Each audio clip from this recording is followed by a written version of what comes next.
నమస్తే, welcome to JLTV 7 news. Telangana రాష్ట్ర కురుమ సంఘం పద్ధతిలో నడుస్తున్న సంఘం రాష్ట్రంలో అత్యుత్తమమైన కురుమ సంఘం పేరు గాంచిందని రాష్ట్ర కురుమ సంఘం నేతలు తెలిపారు. అవసరమైన దుష్ప్రభావాలు మానుకోండి, సంఘం మరింతగా అభివృద్ధి చెందేందుకు కృషి చేయాలని కోరారు.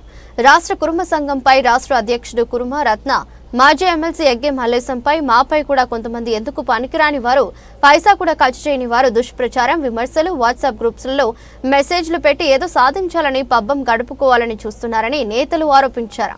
రాష్ట్ర కురుమ సంఘం ప్రధాన కార్యదర్శి బండారు నారాయణ, నేతలు కట్ట మల్లేశం, చీర సత్యనారాయణ అలియా శ్రీకాంత్, రెక్కల కొండల్ రాజు, ఎక్కాల కన్నా, శైలేంద్ర, రాష్ట్ర కురుమ యువత అధ్యక్షురాలు తుమ్కుంట అరుణ్ కుమార్, రాష్ట్ర కురుమ మహిళా సంఘం అధ్యక్షురాలు శ్రీమతి తమగుండ బాలమణి, జండ నగరాల మహిళా సంఘం అధ్యక్షురాలు శ్రీమతి మిరియాల విజయలత, ప్రధాన కార్యదర్శి ఈరపురం శ్యామల తదితర నేతలు తీవ్ర స్థాయిలో విరుచుకుపడ్డారు. ఇటీవల తెలంగాణ రాష్ట్ర కురుమ సంఘం ఉపాధ్యక్షుడు కోసికే శ్రీనివాస్, ఆయన మద్దతుదారులు వర్గీయులు సుందరయ్య విజ్ఞాన కేంద్రంలో ఏర్పాటు చేసిన రౌండ్ టేబుల్ సమావేశంలో రసాబసగా జరిగిన తర్వాత కేసీకే శ్రీనివాస్ వర్గీయులు చేస్తున్న విమర్శలను ఆయా నేతలు పెద్ద ఎత్తున తిప్పికొట్టారు. ఇదిలా ఉండగా మీడియా మిత్రులపై కూడా పలు రకాలుగా ఆరోపణలు చేస్తున్నారని, కోసికే శ్రీనివాస్ వర్గీయులను అనుకూలంగా వార్తలు రాస్తే ఓకే, వ్యతిరేకంగా రాస్తే విమర్శలు చేయడం, నైతిక విలువలు కూడా మర్చిపోయి ప్రవర్తిస్తున్నారని కూడా అన్నారు. మేము చేసే పనుల మన కురుమలు ఆ భగవంతుడు మెచ్చుకోవాలని, కానీ వారు ఆడుతున్న నాటకాలు వారు తవ్వుకున్న గోతులో వారు పడిపోతారని రాష్ట్ర నేతలు ఎద్దేవా చేశారు. తెలంగాణ రాష్ట్ర కురుమ సంఘం ఒక పద్ధతి ప్రకారం నడుస్తుందని రాష్ట్ర అధ్యక్షుడు ఎగ్గే మల్లేశం అన్నగారు ఏ పని చేసినా అందరితో చర్చించి ట్రస్ట్ బోర్డు సభ్యులతో చర్చించి చర్యలు తీసుకోవడం జరుగుతుందని రాష్ట్ర నేతలు వివరించారు.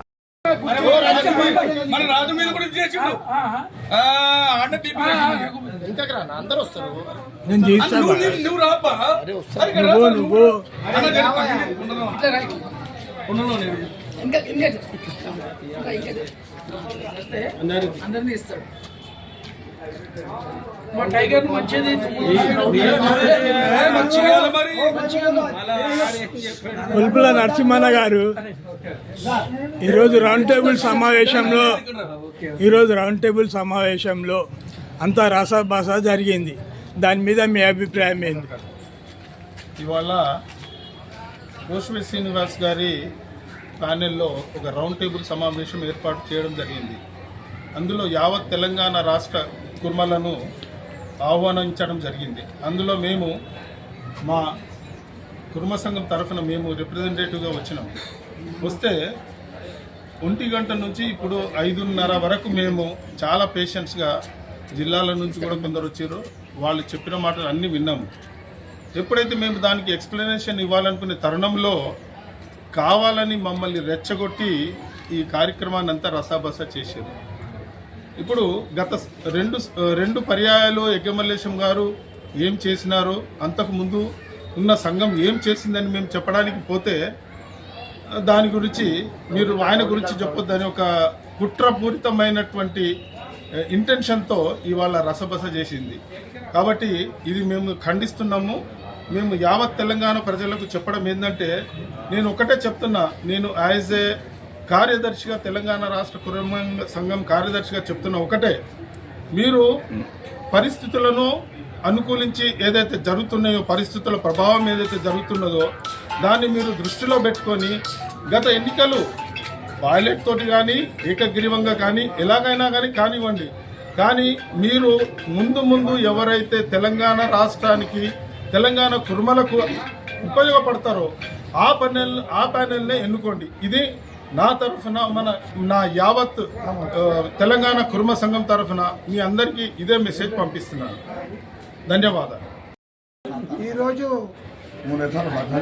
కుర్మ సమావేశానికి వచ్చిన మన జిల్లాల వారీగా సభ్యత్వం గురించి మాట్లాడదాము, రౌండ్ టేబుల్ సమావేశం అని అందరికీ ఆహ్వానిస్తే సంఘం తరఫున మేము కూడా వచ్చినాము.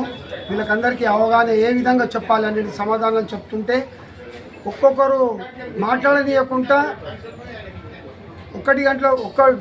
మధ్యాహ్నం 1 గంటలకు వచ్చి 4 గంటల వరకు నిరీక్షిస్తే 4 గంటల తర్వాత మాకు మాట్లాడడానికి ఇచ్చినప్పుడు 5:30 ప్రాంతం సమయం లోపల మా మీద రౌడీలలాగా విరుచుకపడి మళ్ళీసారి మీరు ఎందుకు వచ్చిండ్రా, మిమ్మల్ని ఎవరు పిలిచిండ్రా అనే సమాధానాలు వీళ్ళతో ఏ విధంగా మాట్లాడాలి, ఏ విధంగా బిహేవ్ చేయాలి అర్థమైతలేదు.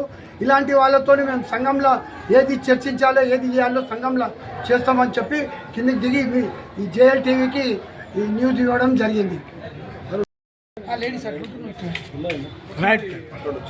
కొసిగా శ్రీనివాస్ అనే వ్యక్తి కుటుంబ సంఘం తన ప్యానల్ని పిలిచి మా మీటింగ్ పెట్టాడు. దానికి మేము కూడా వచ్చినాము. 1 గంట నుంచి 3 గంటలకు స్టార్ట్ చేసి 3 గంటల నుంచి వాళ్ళు ఇష్టం ఉన్నట్టు అధ్యక్షుడిని మరి సంఘాన్ని బ్లేమ్ చేస్తూ మాట్లాడితే మేము దానికి జవాబు ఇవ్వకపోతే వాళ్ళు మా జవాబు స్వీకరించక అల్లరి చేసి వాళ్ళు గొడవ చేశారు. దానికి మేము బైకాట్ చేసి వచ్చాము. కరాటే శ్రీనివాస్ కుర్మ, నేను స్టేట్ కుర్మ యూత్ సెక్రటరీ. ఈరోజు ఇక్కడ మనకు ఒంటెద్దు పోకడ అనే దాని మీద జరిగింది. నిజంగా ఇక్కడికి వచ్చిన తర్వాత వాళ్ళు చేసింది అదే అనిపిస్తుంది. ఇక్కడ సమవుజ్జి గారు 2 ఎద్దులు కలిసి పోదామనేది కాకుండా వాళ్ళ ఒంటెద్దు పోకడ పైన వాళ్ళే పోయారు. వాళ్ళు చెప్పినట్టే మనం వినాలంటున్నారు. మనం చెప్పింది వాళ్ళు అసలు పట్టించుకుంటూ లేరు. వాళ్ళు మాట్లాడేది మాత్రం గంటలు మాట్లాడతారు. మేము ఈ ఎలక్షన్స్ గురించి మా వాళ్ళు కొద్దిగా వివరిద్దాం అనేసరికి వాళ్ళు ఒకటేసారి 10 మంది లేచి మీరు అలా ఎలా చెప్తారు వ్యక్తిగతంగా కానీ విరుచుకుపడి మమ్మల్ని ఒక వీధి రోడ్డులాగా వాళ్ళు ప్రవర్తించి ఈరోజు కులానికి నిజంగా సిగ్గుచేటు పని చేశారు. ఇది చాలా వికృతమైన చర్య, చాలా ఏమైన చర్య. తెలంగాణ రాష్ట్ర కుర్మ సంఘం ఒక పద్ధతిలో నడుస్తున్న కులం, ఒక గౌరవించుకునే సాంప్రదాయం. ఒక క్వశ్చనీర్ పెట్టినామని చెప్పి తెలిసి పిలిస్తే మేము వచ్చి మాట్లాడుతుంటే వాళ్ళు ఒక 3-4 మరాలు కుర్మల్లా కాదా కూడా డౌటు. ఎన్నడూ సంఘం అని కులానికి కనిపించని ముఖాలు కూడా ఈరోజు వచ్చి పెద్ద మనుషులతో దూషించుకుంటూ కాలర్లు పట్టుకొని మేమేం చేసినామని ప్రింటెడ్ మెటీరియల్లో నరసింహన ఒకసారి ఆ ప్రింట్ అది కడిగే ఒక్క నిమిషం, ఒక కాపీ, ఒక్క నిమిషం. ఏం జరిగిందని చూపించి పద్ధతిగా అందరికీ జవాబు ఇస్తుంటే ఒక రౌడీ ముఖంలాగా వాళ్ళు కుర్మల్లే కాదు, నన్ను అడిగితే ఆ 2-3 ముఖాలు ఎవరైతున్నారో, అరే ఒక కుర్మన్ చైర్మన్ వస్తే పేరు పెట్టి నువ్వు రిజైన్ చేయాలంటే నీకేం హక్కురాబాయ్, నువ్వు కుర్మల వనవాసాలకు నన్ను రిజైన్ చేయమంటావు. ఇంకో పెద్ద మనిషి సరే అమాలి సీనన్న దొడ్డి కొమరయ్య, మేము ఆయనకు దొడ్డి కొమరయ్య కుటుంబాన్ని గౌరవిస్తాము. దొడ్డి కొమరయ్య మన కులకు ఒక ఐకాన్. ఆయన మేమందరం కులం చేస్తలేమా, ప్రతి జిల్లాలో చేపిస్తలేమా? జీవో తీసుకొచ్చినాం. తెలియక ఒక వ్యక్తి మాట్లాడిండు, పెద్దల మీద చేతులు లేపిండు. మేము ఇచ్చే జవాబులు వినే రీతిలో లేరు, ఒక పద్ధతి లేదు. కాబట్టి మేమందరం దీన్ని ఖండిస్తున్నాం తీవ్రంగా.